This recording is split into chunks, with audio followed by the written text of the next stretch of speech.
Militer Israel melakukan latihan khusus menggunakan kendaraan tempur Oshkosh GLTV untuk menguji kemampuan transportasi udara dan laut dalam misi jarak jauh.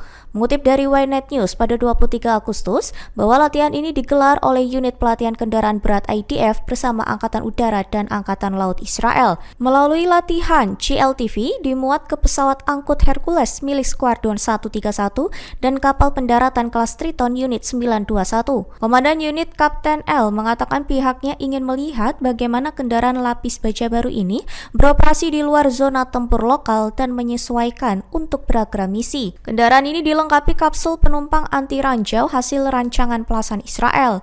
Uji coba ini memastikan GLTV siap digunakan dalam operasi jarak jauh, termasuk misi cepat lintas laut dan udara.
Download Tribun X sekarang, menghadirkan lokal menjadi Indonesia.